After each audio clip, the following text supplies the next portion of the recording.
Megastar দেব, এই megastar ট্যাগটা পাওয়ার পরে দেবদার প্রতিক্রিয়া কি? এই যে চারিদিকে এত আলাপ আলোচনা চলছে এই বিষয়টাকে নিয়ে, যে মানুষটাকে নিয়ে এবং যে ট্যাগটাকে নিয়ে এত আলাপ আলোচনা চলছে, সেই মানুষটার রিপারকেশন কি এই বিষয়টা, আর কিভাবেই বা হলো মেগাস্টার দেব, পুরো রহস্যটা দেবদার নিজেই উদ্ঘাটন করে দিয়েছেন। হ্যালো এভরিওয়ান, আমি পৌশালী চলে এলাম আজকের প্রথম ভিডিও নিয়ে। প্রথমেই বলি সকলকে ভেরি গুড মর্নিং। আশা করছি তোমরা সবাই খুব ভালো আছো। আগামী 14ই আগস্ট ধূমকেতু রিলিজ, এবং সেই রিলিজের জন্য গতকাল দেবদা বেশ কিছু প্রথম সারির মিডিয়াদের কিন্তু ইন্টারভিউ দিয়েছেন। তো আমি একটু আগে সিটি সিনেমার করা একটি ইন্টারভিউ দেখলাম, যে ইন্টারভিউটা আমার ভীষণ ভালো লাগলো। আর আই এম অর্পিতা বা আম অর্পিতা চ্যানেলের ইন্টারভিউটাও দেখেছি, দুটো ইন্টারভিউয়ে খুব ভালো লেগেছে। কিন্তু আমরা প্রথম এখন এই ভিডিওতে এই বিষয়টা নিয়ে তো কথা বলবো, যে মেগাস্টার দেব এই ব্যাপারটাকে দেবদা কিভাবে দেখছেন বা তার মানে রিপারকেশন কি, তার সঙ্গে সঙ্গে আমরা আরও কিছু গুরুত্বপূর্ণ বিষয় নিয়েও কিন্তু কথা বলবো। চলো তাহলে একদম দেরি না করে ভিডিওটা শুরু করা যাক। প্রথমেই দেবদাকে, যিনি সাংবাদিক ছিলেন, তিনি প্রশ্ন করছেন যে এই যে মেগাস্টার দেব, এই যে ট্যাগটা, এটা দেখার পরে দেবদার প্রতিক্রিয়া কি। দেবদা বলেন যে আমি কিন্তু বার খাওয়ার পাবলিক নই, এটা পরিষ্কারভাবে বলে দেন।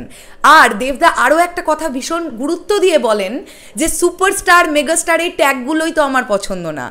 এর আগেও যখন আমার টিমের ছেলেরা আমার নামের আগে ছবি এডিটের সময় এন্ড ক্রেডিট সিনেমা শুরুতে হোক সুপারস্টার দেব নামটা দিয়েছিল, আমি তাদেরকে বকাঝকা দিয়ে নামিয়েছি সেই ব্যাপারগুলোকে, যে সুপারস্টার দেব, মেগাস্টার দেব, এইগুলো দেবদা নিজেই পছন্দ করেন না।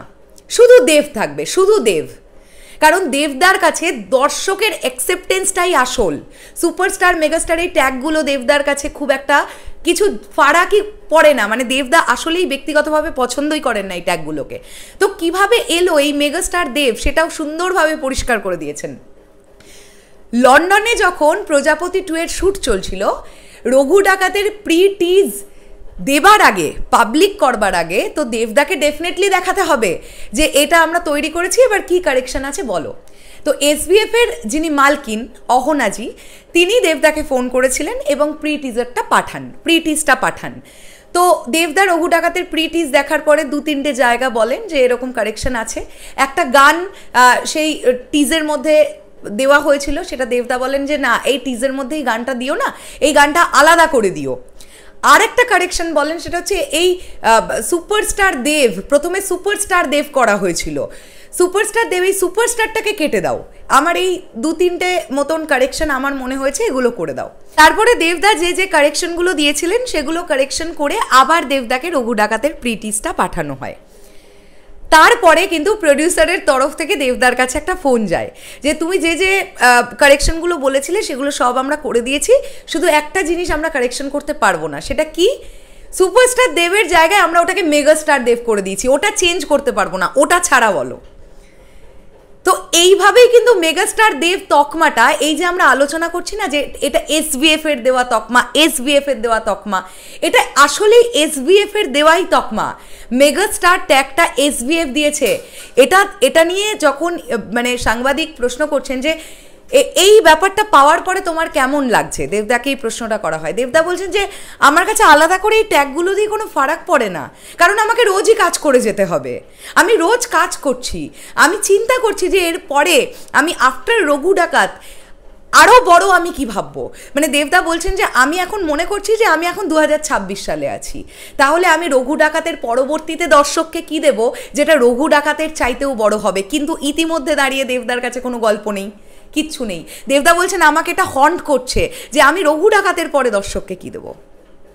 আর প্রতিটা ইন্টারভিউতে একটা কথা বলছেন যে আজকে খাদানের এই হিউজ সাকসেসের ফলে কিন্তু একটা রঘু ডাকাত হয়েছে, আজকে খাদানের এই হিউজ সাকসেসের ফলে কিন্তু প্রজাপতি 2 এর শ্যুট লন্ডনে হয়েছে এতগুলো দিন।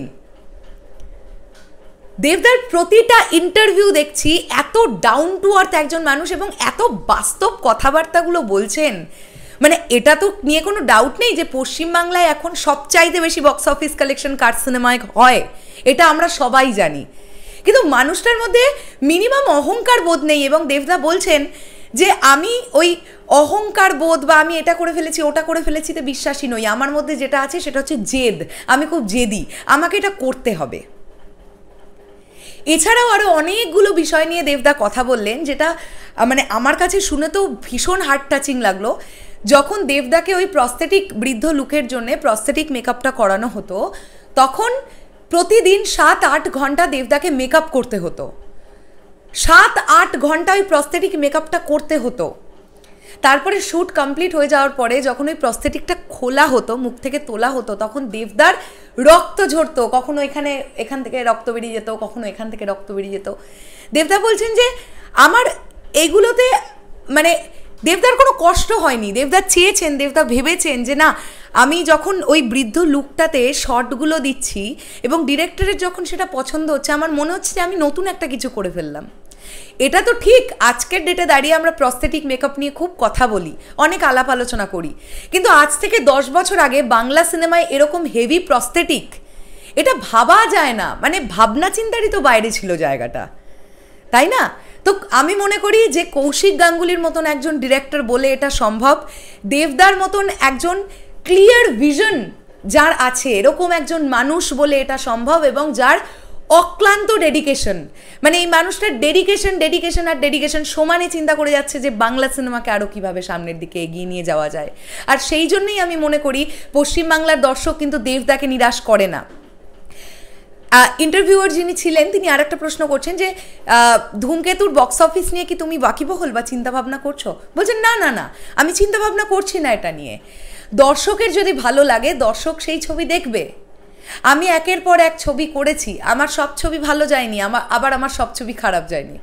দেবদা বলছেন আমি তো ভয়ে ছিলাম যে আমার খাদান কেমন চলবে, কারণ সেই সময় মেন স্ট্রিম মশালা ছবি পশ্চিমবাংলায় চলছে না একটা রব উঠে গেছিলো। কিন্তু দেবদা বলছেন যে আমি এরকম ঘোড়ার মতন, মানে দুধারে কি আছে আমি কিছু দেখিনি, আমি এগিয়ে গেছি। যে একটা বাস নিয়ে যে কিভাবে গোটা পশ্চিমবাংলা ঘুরে বেড়াতে হয় সেটার সাক্ষী তো আমরা ছিলাম, শরৎ মিউজিক ভেঞ্চার্স টিম ছিলাম। এছাড়াও আরও অনেক প্রমোশন, তো খাদান কিন্তু দর্শক দেখেছে। দেবদা বলছেন যে বাংলা ইন্ডাস্ট্রি মানে টলিউড ইন্ডাস্ট্রিকে ভাবতে হবে যে আমাদের মধ্যে কমতিটা কোথায় থাকছে, মানে সেই কমতিগুলো আমাদেরকে রিকভার করতে হবে, যেগুলো আমাদের ভুল থাকছে সেগুলো আমাদের শুধরাতে হবে। দেবদা বলছেন আমি যেমন একটা খাদানের মতন সিনেমা করেছি, আমি তখন পুষ্পা 2 এর সঙ্গে যুঝেছি, লড়েছি। আজকে ধূমকেতু আসছে, ধূমকেতুর সময় আমি ওয়ার 2 এর সঙ্গে লড়বো। দেবদা বলছেন আমি তো সাহসী, আমি পিছিয়ে যাওয়ার পাবলিক নই, যে একটা সাউথের বিরাট ছবি আসছে বা একটা বলিউডের বিরাট ছবি আসছে বলে দেব পিছিয়ে যাবে, এই মেন্টালিটিটাই তো আমার নয়। দেবদা বলছেন এগুলো শুনলে অনেক ভালো লাগে। তোমরা খুব ভালোভাবেই দেখো না, যতবার দেবদার ছবি এসেছে প্রতিবার বড় বড় কোনো ছবি দেবদার বিপরীতে। এবং আজকের ডেটে দাঁড়িয়ে পশ্চিমবাংলায় কটা সিনেমা হল আছে, সিঙ্গেল স্ক্রিন কটা আছে, সেখানেও ওই অবস্থায় ওই ছবিগুলোর সঙ্গে দেবদা বলছেন আজকে ওয়ার 2 এর বাজেট 400-500 কোটি টাকা, সেই সঙ্গে তার সঙ্গে আমার ধূমকেতু আজকে একসঙ্গে আসছে। তো দর্শক বেছে নেবেন কোনটা দর্শকের দেখা উচিত, তারা কি করবেন। দেবদা বলছেন আমরা অভিনেতা অভিনেত্রীরা এক একটা কাঠপুতলি, আমরা তো পুতুল, আমাদের খেলান দর্শক। এত অবলীলায় কিছু বাস্তব কথা দেবদা ইন্টারভিউগুলোর মধ্যে বলে দিচ্ছেন, এবং যে পজিশনটা এখন দেবদা হোল্ড করছেন, এত এত বাস্তববাদী কিছু কথা যেটা শুনতে অনেক ভালো লাগছে। এই জন্যেই পশ্চিমবাংলাবাসী দেবদাকে এত ভালোবাসে। মানে এটা একটা দারুণ দারুণ দারুণ একটা ব্যাপার, দারুণ ব্যাপার। আমরা এই ইন্টারভিউটা থেকে আরও বেশ কিছু ভিডিও তৈরি করব, কারণ একটা ভিডিওর মধ্যে না এই পুরো ব্যাপারটা বলবারই নয়, অনেক ব্রড হয়ে যাবে, বেকার তোমরা বোরিং ফিল করবে হয়তো যারা দেখছো। তাই এখানেই এই ভিডিওটাতে আমি এইটুকুনিই বললাম, আরও অনেকগুলো ইম্পর্টেন্ট বিষয় নিয়ে কথা বলবো।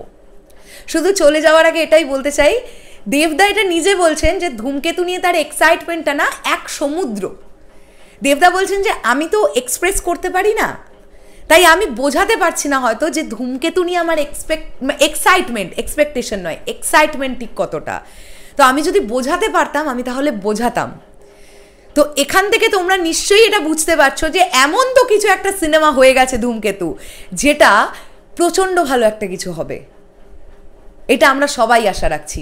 আর এই সিনেমাটার মধ্যে দেবদাও যেটা বলছেন, দেব শুভশ্রী জুটি ফ্যাক্টর শুধু নয়, এই সিনেমাটার গল্পটা একটা বড় রাজা, যেটা আমরা টিজার দেখে খানিকটা হলে আঁচ করতে পেরেছি, ট্রেলারে আরেকটু বেটার হয়তো বা আঁচ করতে পারবো। তো আমার মনে হচ্ছে ধূমকেতু একটা মারাত্মক লেভেলের কিছু হবে। শেষ করলাম ভিডিওটা, আসছি আবার খুব শিগগিরই। তাহলে আশা রাখছি যে আর এই মেগাস্টার ট্যাগ নিয়ে এত কিছু চলবে না, কারণ যে মানুষটাকে দেওয়া হয়েছে এই ট্যাগটা সেটা একেবারে SBF এর পরিকল্পনা মাফিক দেওয়া হয়েছে, তারা চেয়েছে দিতে তাই তারা দিয়েছে। এটা নিয়ে দেবদার কিছুই যায় আসছে না, মেগাস্টার না সুপারস্টার। দেবদা এটাতে বিশ্বাসী যে আমাকে অডিয়েন্স নিচ্ছে, তো অডিয়েন্সের ভাল লাগছে তো আমার ছবি, এইটা দেবদার কাছে ইম্পর্ট্যান্ট। কোনো ট্যাগ ফ্যাগ দেবদার কাছে ইম্পর্ট্যান্ট নয়।